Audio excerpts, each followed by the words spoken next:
Bonjour à tous, une petite vidéo pour réviser comment construire une matrice des distances ou des différences dans Anagen. Alors, je vous propose d'ouvrir Anagen et de choisir le fichier qui s'appelle ADN mitopartiel, qui est un fichier utilisé pour comparer l'ADN mitochondrial à l'intérieur des différentes populations et de le comparer avec Néandertal.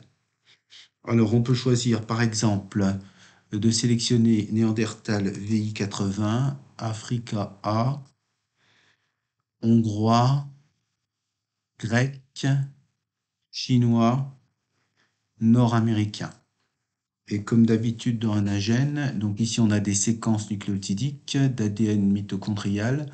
On fait traiter, comparer les séquences avec alignement, alignement avec discontinuité. OK.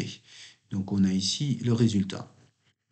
Pour avoir directement les pourcentages de différence et construire la matrice, il faut que l'individu référent soit au-dessus. Donc ici, si Néandertal est au-dessus, c'est lui qui va être l'individu référent et avec qui on va comparer les autres. Si on veut que Africa A soit référent, il faut le monter au-dessus ici.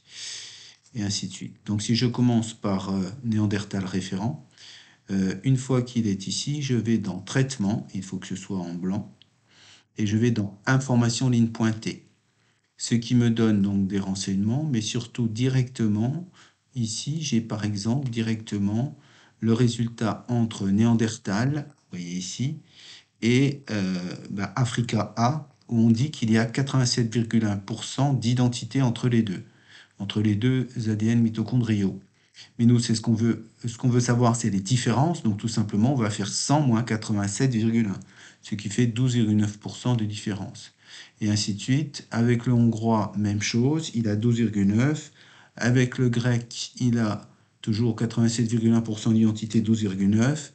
Avec le chinois, il a 83,9% d'identité. Donc, il y a plus de différence. 100 moins 83,9, ça nous fait 16,1 et ainsi de suite. Ce qui nous a permis de remplir le tableau ici. Donc on a 100 moins 87,1% de PC point commun, ça fait 12,9% de différence. Donc on a pris Néandertal en référent et donc on a marqué donc les 16,1 avec le chinois et avec les autres.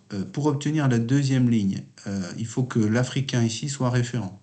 Donc comment je fais? Je prends l'Africain ici, Africa A, je le monte au-dessus. Voilà, je fais traitement, information ligne pointée. Et c'est là que je me rends compte qu'Africa A, il a, avec Néandertal, il a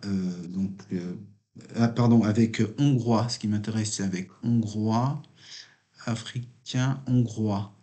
Avec Hongrois, il a 100% d'identité, donc 0% de différence. Avec grec, pareil, 100% d'identité. Par contre, avec chinois, il a 96,8% d'identité, soit 3,2% de différence. 100 moins 96,8. Et ainsi de suite. Je vais donc à chaque fois mettre l'individu ici en référent, ce qui me permettra de remplir mon tableau et ensuite de connaître la proximité des différentes populations en fonction de leur histoire. Notamment, par exemple, on peut constater que le chinois a plus de différences avec Néandertal que les autres populations, car comme on le sait, il y a eu moins d'hybridation entre les sapiens à l'origine des Chinois qu'avec Néandertal. Et donc on peut aussi également construire un arbre phylogénétique pour exprimer ces différences en notant qui est plus proche de qui. Voilà, donc en espérant que cela vous aura aidé, bonne journée.